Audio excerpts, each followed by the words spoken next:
بيبدأ مسلسلنا مع نانهي اللي بتكون في ايفنت كبير لعرض الأزياء، ولو كنتوا فاكرين إن هي عرضة الأزياء فأحب أعرفكم الصدمة إنها رايحة تقدم هناك على شغل بدوام جزئي، والمكتب اللي هي فيه بيبعتها هناك على أساس إنها تبقى موظفة في الاستقبال لمدة يوم واحد، وتكون وظيفتها إنها ترحب بالمدعوين على عرض الأزياء. وبيكون معاها 3 موظفين تانيين، وبيقابلهم المدير الخاص بعرض الأزياء ويوزع الأماكن على الموظفات، وبيداول بنت البوابة الرئيسية علشان بتكون حلوة جدا، وتاني بنت بتكون البوابة ناحية اليمين، والتالت بنت مع أول بنت في البوابة الأولى. ولما بيروح لنانهي بيتفاجئ من لبسها اللي مش بيكون فيها أنوثة خالص، ولا بيكون باين عليها الاهتمام بنفسها. فبتسأله نانهي عن المكان اللي هتكون فيه، فبيغلط في الكلام وبيسأل نفسه يوديها فين. لكن في بنت بتسأل على اللي هيعملوه وقت استقبال الحضور، فبيشرح لهم وبيقول لهم انهم هيرحبوا بيهم بطريقه حلوه وانوثيه وبابتسامه لطيفه. فبترجع نانهي تساله عن مكانها وهتشتغل فيه، فبيقرب منها وبيقول لها تبتسم كده علشان هيعرف يوديها فين. فلما بتبتسم بيكون شكلها غريب، وبيكون واضح جدا ان الابتسامه بتاعتها غريبه ومش طبيعيه. فبيتوتر جدا ومش بيعرف يوديها فين. فبيجي المساعد بتاعه بيقول له انهم في ورطه، ولما بيسالوا المدير عن السبب بيقول له ان العمال اللي كانوا جايين علشان يعملوا المسرح عملوا حادثه ومش هيقدروا يجوا. فبيقول المدير انهم لو ما جوش هو هيطرد وهيخسر وظيفته. فبيبص لنانهي كده وبيفكر ان هي اللي هتعمل الاصلاحات في المسرح، وده بسبب انه بيسألها هي قوية ولا لا، وبسبب انها مش لاقية شغل فبتقرر توافق وتعمل الشغل ده. بنروح لسي جون اللي بيكون بطل مسلسلنا، اللي بنعرف انه وسيم وطويل وعريض ومقرمش وعنده كل المقومات اللي البنات من حواليه بيحبوها، زي انه محبوب من كل المشاهير، ومنهم بنت بتكون من الايدول وبتكون مشهورة جدا بينهم كمان. ولكنه بيروح يقطع علاقته بيها بسبب انها حبته، واول ما قرب لها وحبته عرف انها مملة ومش هينفع يكمل معاها. وده اللي بيعمله سي جون مع كل البنات اللي بيعرفهم، اول ما بيمل منهم بيسيبهم على طول حتى لو كانوا حلوين جدا. نحب نعرفكم انه زي اي شاب بيحب البنات اللي شكلها جميل وبس، للأسف مش بيدور على الجوهر. وبيروح وبيستلم دعوة من عرض الأزياء وبيروح هناك، وعندنا نهيب نعرف إن السبب الأساسي إنها تيجي العرض ده إنها تشوف السي جون أصلا، وده اللي بتشوفه في حصة الرسم في الكلية بتاعتها. وبيروح سي جون علشان يشوف العارضة اللي لابسة فستان عجبه لأنه ناوي يجيبه لوحده. وبتكون ناني في كواليس العرض بما إنها بقت عاملة فيه، وبتحس إن الديكور هيقع على العارضات فبتتصرف بسرعة وبتروح تسند الديكور، لكنه بيكون كل شوية بيتفك أكتر وبيزيد الحمل عليها. لكن بيجي سي جون في الوقت المناسب وبيسد معاها الديكور، لكنها بتكون متوترة جدا وهو بيحاول يهديها وبيخليها تتماسك، وبيسدوا مع بعض لحد ما العرض بيخلص والعارضات بتمشي من المكان. فبيعدوا لحد 3 وبيترموا ناحية اليمين، فبيقعد ديكور وبتتجرح ايديها لكنها مش بتهتم لان سيجون موجود، لكنه بيصطدم لما بيقول لها انه جاي علشان عرضة الازياء وانها بطلة لانها انقذت روحها، وده بيسبب لها احباط كبير وبتعيط فبتسيبه وبتمشي. وبنعرف عن نانهي انها عندها عقدة من شكلها وشكل جسمها وطولها، وكمان بتتعقد من البنات اللي شكلهم حلو، وبتشوف نفسها وحيدة بسبب عدم انجذاب اي شاب ليها، لدرجة انها ممكن تمشي في طريق مليان بالمطر لوحدها، وبتحاول تصلح شكلها بالفوتوشوب في الصور. وبتحاول مع اهلها علشان تعمل عمليات تجميل لكنهم مش بيدوها فلوس. وبنرجع بالزمن وقت ما بتكون نانهي في الكلية وبتقابل سي جون في حصة الرسم بتاعتها، لان اصلا نانهي بتكون في كلية الفنون الجميلة وبتفتكر انه طالب في الصف معاهم، لكنها بتتفاجئ ان هو الشخص اللي جاي والدكتور من صف تاني علشان يرسموه. وبيبدأ سيجون يستعرض اغراضه واساسا هو بورس، وبيقول لنانهي ترسم رسمة حلوة. وبرغم من انبهار نانهي بيه لانها فعلا بتبدأ ترسم رسمة ليه بالتفصيل وبأبعاد متناسبة مع جسمه، والرسمة بتعجب سي جون لكنه بيمشي ومش بيديها اي اهتمام اوي. في الحاضر لما بتيجي نانهي تقطع الرسمة مش بتقدر، وبنعرف ان عقدة نانهي من صغرها بسبب ان نساء عيلتهم كلهم كده من وجهة نظرها انهم قبيحين الشكل. وبتسألها ايه سبب حب ابوها ليها كده وازاي شايفها جميلة برغم ان هو اصلا احلى منها، لكن ابوها بيقول لها غلط اللي بتقوله لامها، وبيظهر خاتم بيلمع في ايد امها وبياخدها جوزها وبيمشوا. بنتعرف على تاي هيون اللي بيكون صديق نانهي من الطفولة، وبيكونوا زي توم وجيري كده، لكنه بيكون اكتر واحد بيتفاهم معاها وبيتكلموا على ميج وصديقتهم برضه من الطفولة، لكنها بتكون في باريس لانها بتكمل دراستها هناك وبتكون عايزاهم يروحوا لها، لكن ظروف نانهي مش بتسمح بالسفر. وبنعرف ان الاستاذ سيجون بيكون مقضي حياته شرب وخمر ونساء وميسر، وبيكون خاربها على الاخر، لكن بتكون في واحدة في باله نفسه يوصل لها، ودي اللي بيكون بيعمل التصميم بتاعه علشانها. ما هو طالب في نفس الكلية بس بيكون في قسم الأزياء. وبنعرف إن البنت اللي تعتبر هي فتاة أحلام وشافها مرة في بومسان، وعندنا نهي بتقعدها أمها وبتقول لها إنها اتجوزت بواسطة الخاتم اللي في إيديها، وهو اللي بيكون فيه سحر لما بيلبسوه الشاب اللي بتحبه بيشوفها زي فتاة أحلامه وبيحبها جدا. يا ولاد الكلب، فاكرة إن هو كده بيحبك يا ماما؟ هو مش بيحبك أساسا، هو بيحبك بسبب الخاتم اللي لو راح السحر بتاعه مش هيحبك. ولما مش بتقتنع بتوريها كل جداتها وانهم فعلا متجوزين رجاله حلوين برغم انهم مش جميلات، لكنها بتقول لنا نهي انها لازم تاخد الخاتم عند الساعه 7 قبل ما ابوها يرجع من شغله. وتروح تاني يوم الكليه وبتعزم سيجون على الشرب، فبيرفض بسبب شكلها، لكنها بتقول له ان معاها بنت ثانيه وبتبدا تغريه بوصفها الحلو للبنت وجسمها، فزي اللهبل بيوافق. وبيروحوا بتكون نانهي متأثرة جدا بإنها مش حلوة ومش عاجباه، وعلشان تخليه ما يركزش شوية بتعمل له مشروب السوق بالشاي. وبتقول له إنها دايما بتعرف صحابها على شباب وإنها دايما في الكواليس ومش متشافة، وبتقول له إنها هتعمل سحر هتختاره ومش هيشوفها تاني، وبتديله الخاتم علشان يلبسه لها، وفعلا بيلبسه لها ومش بيكون شايف قدامه أي تغيير. وتاني يوم نانهي بتقابل ميجو في الكلية وبتتفاجئ من وجودها هناك لأنها المفروض في باريس، ومعرفتهاش إنها هتيجي كوريا. وعند سيجون بيكون كل زمايله ومجموعته مستغربين من اختياره لنانهي عارضة، لأنها قدامهم بتكون جسمها مش جسم عارضات خالص، وبيكون مستغرب من إنها هترفض طلبه وإيه سبب رفضها. وعند ميجو ونانهي بنعرف إن ميجو بتحس بغيرة شوية من اللي بتوصل له نانهي في دراستها، وإنها ناجحة في الدراسة وقوية ودايما كانت الأولى على دفعتها.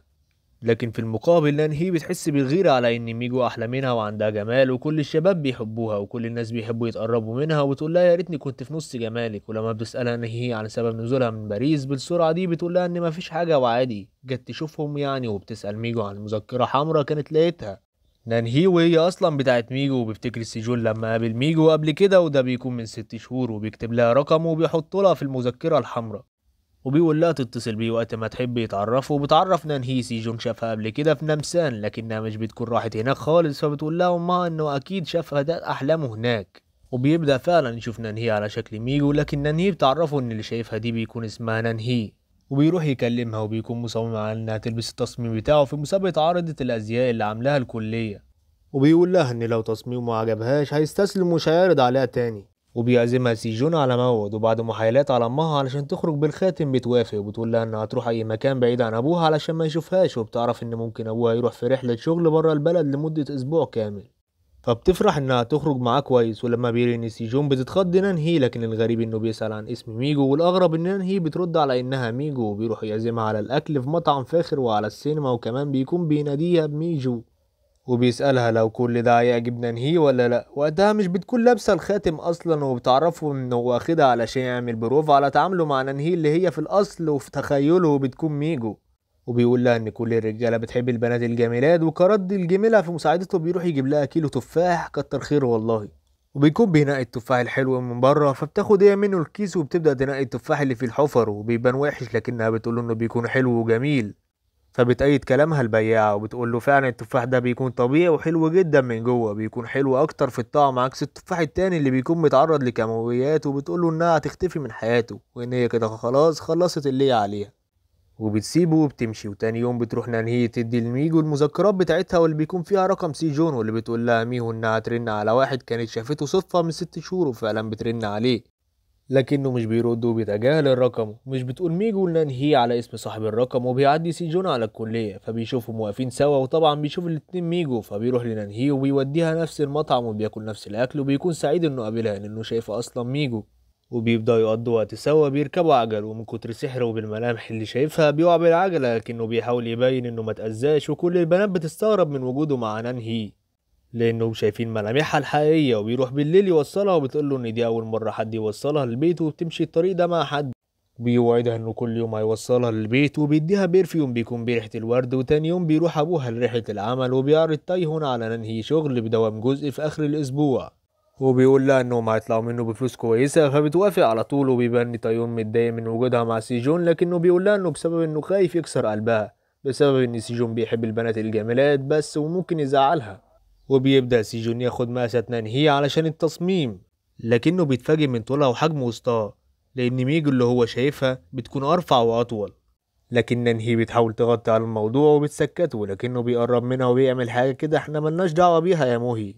وتكون الهبلة فرحانة طبعا، لكنه بيكون شايف أصلا ملامح ميجو قدامه مش هي، وبتكون مبسوطة جدا بوجوده معاها وكلامهم سوا. لكن بيجيله رسالة من رقم ميجو الأصلية بتقوله إنها البنت اللي قابلته في نمسان وإنها عايزة تشوفه، وطبعا لانه فاكر ان نانهي نفسها البنت اللي شافها فبيقولوا ان حد بيستظرف ومش بيصدق. وبتكلمها ميجو وبتعزمها في مالها ليلي، وطبعا نانهي مش بتكون من الناس اللي بتروح اماكن زي دي، وبتلاحظ ان ميجو تعبانه فبتسندها وبتقعدها وبتعرفها ميجو على شباب وبيبان عليهم انهم مش حابينها اصلا، لكن ميجو بتقول لهم انها الاولى والافضل في المدرسه والكليه وبتطلب منها انها تعمل لها المشروب بالشاي اللي بتعمله. وبتعرف انها عازمها اصلا علشان تعمله لها وبتقول لها انها عملت لها حاجات كتير، لكن نانهي بتقول لها انها ما طلبتش منها حاجه علشان تعمل لها. فبتقول لها انها اصلا مش حباها وهي عايزه مشروبها بس. فبتسيب لها الشاي وبتقول لها لما تكون عايزاني انا بقى رني. وبيروح لها سي جون علشان يرجعها البيت زي ما هو وعدها وبتكون فرحانه بوجوده معاها. وبنرجع بالزمن فلاش باك ليوم ما لبسها سي جون الخاتم، وبنعرف ان بعد ما لبسها تخيل ميجو واغمى عليه، وتاني يوم كان فاكر انه حلم مش اكتر. وبتكون نانهي متوتره من ان الخاتم ممكن ما ينفعش، لكن امها بتشجعها. وفعلا اول ما بتوصل تاني يوم على الكليه وبتشوف سي جون بيشوف قدامه ملامح ميجو، ومش بتكون ملامحها هي، وبيكون خايف من كلامه معاها وبتتوجع. وبيسألها عن اسمها وبيشوف اسمها على علبة اللوحة بتاعتها وبيعرف ان اسمها نانهي. وطبعا هي ما تعرفش ان فتاة احلامه دي هي ميجو، فعلشان كده ما كانش عندها مشكلة في اسمها الحقيقي. وبتشترك نانهي في مسابقة عرض الأزياء كمان مع زمايلها، وبتكون هي وتايهيون مقربين جدا كأصدقاء. وطبعا لما بيشوفهم سي جون بيغير جدا وبيعرف من صاحبتها انهم اصحاب من الطفولة. ويعرف ان امها بتعمل فلوس صويا مخمر ومشهور جدا على الانترنت. ولما بيكلم نانهي وبيسألها انهم شافوا بعض في نمسام، لكنها طبعا مش بتكون عارفة ايه ده اللي بيتكلم عنه. وبيحاول يتقابل معاها لكنها بترفض بسبب انها لازم تروح قبل الساعة 7. وده بيصدم سيجون قوي، وبيروح لها سيجون يوم وبيطلب منها انهم يتكلموا سوا، ويقول لها انها بتلبس واسع وصبياني كده اكيد بسبب انها ما بتكونش محطة انظار الشباب، وانها لازم تلبس فساتين. فبياخدها محل ملابس وبيخليها تقيس فستان بيكون باين في نظره حلو قوي، لكن في الحقيقة بيكون واسع عليها ومش مظبوط خالص. وبيخليها تمشي بيه كل الناس بيشوفوها ان شكلها غريب ومضحك جدا حتى زمايلها في الكلية. وبنعرف انه اتعرف على نانهي الحقيقية على انها اسمها ميجو، وبتبدأ تقول له ان شكلها وحش وما ينفعش تهتمي بيها ولا حتى تكون معاها على طول. فبيقول لها ما ينفعش تتكلم عن حد كده لمجرد انها مش محبوبة او فيها عيوب. لا والله اصيل يا ابو رحاب. وبترجع نانهي البيت، وتاني يوم بيبحث عن مكان معمل امها، وفعلا بيروح وبتتفاجئ من وجوده هناك. وتكون امها بتعلم الناس ازاي يعملوا فول صويا مخمر، فبتاخد منها الخاتم وبتخليها تدخل جوه الفترة. وبتقابله وبتبدأ تعلمه ازاي يعمل فول الصويا، وبتكون معاه فترة طويلة لحد ما ابوها بيقول لها تنادي امها، فبتدخل تناديها عشان تديها الخاتم علشان تلبسه. وبتطلع لابوها وبتغير هي الهدوم، ولكن بتتفاجئ بوجوده جوه لانه بيكون عايز الحمام. فبتقول له انها بتشتغل هنا بدوام جزئي وانها صديقة نانهي. وبيدخل يشوف اوضتها وبياخد رقم نانهي اللي هو عارف ان اسمها ميجو، فبتضطر تديله رقم امها وبتعجبه رسومات نانهي جدا. وتاني يوم بيتفاجئ وبتقوله مش هينفع البس التصميم، فبيقول لها انه عمله مخصوص علشانها. وهو بيفكر فيها لما تقابله في نمسام، وبيبدأ سيجون يعرف الكل ان هو ونانهي بيتواعدوا. وطبعا دي كانت مفاجأة للكل بسبب ان نانهي الحقيقية اصلا محدش بيبصلها. وفي يوم وليلة اكتر شاب بيسيب البنات الحلوة ارتبط بيها. وبيبان الزعل على تايهيون لما بيعرف، وبنحس انه جواه لنانهي مشاعر، وبتكون نانهي فرحانة جدا بانهم قدام الكل بيتواعدوا. وبيروحوا يشوفوا فستان لأم سيجون، وده بيكون الفستان اللي شافه مع العارضة. وبيكون بقاله 7 سنين ما شافش أمه بسبب إنها عايشة في أمريكا ولا بيعرف يشوفها. وبنعرف إنها اتجوزت راجل تاني هناك واستقلت بحياتها. وبيكون ده مؤثر جدا على سيجون لدرجة إنه بيعيط لما نانهي بتحاول تعمل إنها أمه، وبيتمنى إنها تيجي العرض علشان تشوفه وهو ناجح وتكون فخورة بيه. وتاني يوم بتشوف ميجو وسيجون وهو ماشي في حديقة الكلية بتاعتهم، فبتجري عشان تعرف هو فين، وبتنضم نانهي وتايهون لفريق الأزياء وبيروحوا يحتفلوا كأعضاء. وبتقول له زميلة نانهي انها تخليها تعمل المشروب بالشاي المعروف بتاعها، لكن بيقول سيجون ان المشروب ده اصلا بتاع ميجو اللي هو يقصد بيها نانهي الحقيقية. لكن نانهي بتبدأ تغني وتغطي على الموضوع علشان ما يتعرفش. وبتروح تطلب الفستان اللي عجب سيجون علشان امه، وبتقابله هناك وبتوديه قاعة الرسم وبتقول له ارسمني علشان اعرف انت شايفني ايه، وده طبعا كله علشان تعرف شكل فتاة احلامه. وبتتصدم لما بتعرف ان البنت في الاصل تبقى ميجو صاحبتها اللي هي اصلا عندها عقدة من جمالها. وبتزعل قوي ان من كل بنات كوريا تبقى دي فتاة احلامه، وبتفهم كل حاجة عن المذكرة والرقم والرسالة وبتجري وبتسيبه. وتاني يوم بيكون نهاية الاسبوع، وبتعرف ان جوات الشغل من اخر اليوم. وبتكلمها ميجو وبتقول لها انها هتشوف سيجون في الكلية وهتستناه هناك. لكن بالصدفة بيشوف سيجون ميجو، لكن بتلحقه نانهي وبتقف قدامه بطفاية الحريق، فمش بيلحق يشوف ميجو. وبيشوفها هي وبيقول لها انه قال عليها امبارح، فبتاخده معاها الشغل وبيحط لها التصميم بتاعه في شنطتها علشان يشوف عجبها ولا لا. وبعد تفكير بتحس نانهي بالذنب لانها كذبت على سيجون، وبتقرر تقول له الحقيقة. ولما بتروح علشان تكلمه وبتسأله هيعمل ايه لو ما بقتش جميلة، فبيصمم على انها جميلة وانها كمان بتحبه علشان هو جميل، لكنها بتزعل وبتسيبه وبتمشي. لكنه بيمسك فيها جامد وده بيسبب وقوعهم في حمام السباحة. وبيكون ماسك ايديها جامد لو عايز يخرجها، لكن مع وجود المية بيتحرك الخاتم من ايديها لحد ما بيقع في ارضية المسبح. وبيشوفها لدقيقة على انها نانهي الحقيقية فبيتصدم، لكنها بتلحق نفسها وبتطلع وبتستخبى في مكان جوه الفيلا اللي كان فيها التصوير، وبيحاول يدور عليها لكنه مش بيلاقيها. ولما بيسأل عنها طيهون بيقلق عليها فبيروح يشوف هي فين، ولما بيلاقيها مبلولة بيطلع الجاكيت بتاعه وبيغطيها بيه، وبتقول له يقول لسيجون انه يمشي ولانها عايزة تجيب حاجة ضروري وبعدها هتفهمه كل حاجة. وفعلا بيقول له طيهون كده فبيمشي فعلا زي ما قال له. وبتحكي له نانهي عن الخاتم واللي حصل، وانه ما كانش بيشوفها بشكلها الاصلي وانه كان بيشوف ميجو، وده بيفسر انه كان بيشوفها حلوة جدا وكان متمسك بيها. وبتقول له نانهي انها هتلاقي الخاتم علشان امها الكدابة وابوها ما يسيبوش بعض، وانها هتعرف سيجون كل حاجة وقت ما بتكون ميجو رايحة الفيلا اللي هي فيها الحفلة زي ما قال لها يون. بيشوفها سيجون وبيرجع تاني وبتستغرب لما بيناديها سيجون بنانهي، لكن بتيجي نانهي فبتنادي عليها ميجو، فبتقفل نانهي النور وبتاخد ميجو وبتفهمها كل حاجة وبتطلب منها أول طلب تطلبه في حياتها، وهي إنها تعمل نفسها نانهي وتكمل الكدبة لحد ما هي تعترف له. فبتوافق، لكن بتشترط على نانهي إنها لو حبيته هتعرفه إن اسمها ميجو لأنها مش حابة يناديها طول الوقت باسمها. بتقول لها إنها عادي تتقرب منه وتكون معاه، ولدرجة إنها توصل معاه لحاجات مش تمام يعني. فبتتصدم نانهي من تفكيرها ومن حبها لنفسها برغم إنها عارفة إن صاحبتها من الطفولة بتحبه. وفعلا بتروح له ميجو وبتمثل انها نانهي وبتاخده وبيروحوا ياكلوا سوا عند هيون بيكون طالع غرقان من حمام السباحة، وده لانه بيكون بيدور على الخاتم لنانهي لكنه مش بيلاقيه، ولما بتعيط بيحاول يخفف عنها وبيبدأ سيجون يقضي اوقات مع ميجو الحقيقية وبيكون فرحان بيها، وبيقول لها انها مستحيل تبقى وحشة في يوم من الايام، وبيقضوا اليوم سوا وبتطلب منه ميجو انهم يروحوا مالها ليلي وبيقعدوا لاخر الليل سوا. فبيستغرب سيجون لان نانهي كانت اصلا اخرها الساعة 7 بالليل وبتروح وما كانش بتحب الاماكن دي، وده دايما خروجات بسيطه وممتعه، وبيقول لميجو انها النهارده مختلفه وبتشوفوا نانهي وهما بيكونوا مبسوطين ومش فارق لهم حاجه. وبتعرف انها كانت غلطانه لما علقت نفسها بوهم، وعند هيوم بيكون لها الخاتم في المصرف الخاص في الفيلا، وبيبقى فعلا اخده منهم وبيروح تاني يوم علشان يديها الخاتم، ولما بيجربوا على زميله بيشوف نانهي مكانه، وطبعا كده عرفنا ان هو بيحب نانهي وشايفها فتاة احلامه. ولما بيوديه نانهي بتحضنه وبتفرح وبتقوله انه احلى صديق في العالم، وبترجع بسرعة عشان تدي لأمها الخاتم، لكن أمها بتغمز لأبوها كده وبنحس إن في سر ورا الموضوع ده. وتاني يوم بيكون جه ميعاد تسليم نانهي الفستان بتاع أم سي جون، وبتلبس الخاتم وبتحط البرفيوم اللي جابه سي جون وبتروح تقابله وبيقضوا وقت حلو مع بعض، وكمان بتقول له ياخد باله من نفسه ومن صحته، وبتديله بعد كده الفستان بتاع أمه وبيفرح جدا بإن شخصيتها رجعت وكمان ريحتها المميزة بالنسبة له، فبيطلب منها إنها تقيس الفستان، ففعلا بتروح تقيسه، ولكن بتكون موجودة هناك ميجو وبتجيب نفس الفستان وبتروح تقيسه برضه، لكنه بيتصدم لما بيخرجوا الاتنين من البروفا وبيشوف نسختين من حبيبته قدامه. ولما بتشوفها ميجو بتصمم تقلعها الخاتم علشان تعرف سيجون كدبتها وتحرجها قدامه، فبيكون سيجون مش فاهم اساسا اي حاجة، وبيتصدم لما بتظهر نانهي الحقيقية قدامه، وبتروح نانهي تفهمه كل اللي حصل وبتعرفه موضوع الخاتم وبتخليه يجرب يلبسه لها تاني، وفعلا بتتحول قدامه لميجو وبيتخض من التغيير ده، وتقول له نانهي انه بيحولها لفتاة احلامه اللي قابلها في نمسام، وبيعرف سبب انه شافها في حمام السباحة، وبيقول لها ان اللي عملته كانت سخافة وانه وعد البنت الغلط، فبتقول له انها ما كانش تعرف ان ميجو هي فتاة احلامه، واصلا كانت هتقول له لكن ضاع منها الخاتم وما عرفتش تتصرف وقتها. فبيسألها هو كده حب مين فيهم، فبتقول له انه حبها ميجو علشان شايف ملامحها الجميلة وشكلها، وبتحاول تعتذر له لكنه بيكون مصدوم وبيسيبها وبيمشي، وبيبدأ يفتكر كل الذكريات اللي بينهم، وبيرجع شكل نانهي الحقيقية في خياله. وبترجع نانهي تشتغل في دوام جزئي كعارضة في الشارع لمنتج من المشروبات، وبتكون ميجو وسي جون بيتعشوا بره وبتشوفوا نانهي وقت شغلها، لكنها بتحاول تقول انه يستاهل ميجو وان الجميل للجميلة، وبيتقابلوا نانهي وسي جون وصاحبتهم في المسابقة، وعلشان كده بتقابل نانهي عارضة أزياء، فبيشوفها سي جون وبيفتكر انها حبته وبتخدعه بالخاتم تاني، ولما بتيجي تمشي بيحضنها علشان يتأكد اذا بيحبها وبيحس بحاجة ناحيتها ولا لا، فبيقول لها انه محسش بحاجة وانه ما حبهاش، وبياخد تليفونها وبيمسح رقمه وبيمسح رقمها من عنده، ومع الوقت بيحاول يقنع ميجو بانها تكون عارضة الازياء بتاعته، ومع اصراره بتوافق، وفي نفس الوقت بتقنع نانهي هيون انه يكون هو العرض بتاعها علشان التاني كان غالي جدا، وبيوافق بسبب غيرته من سي جون.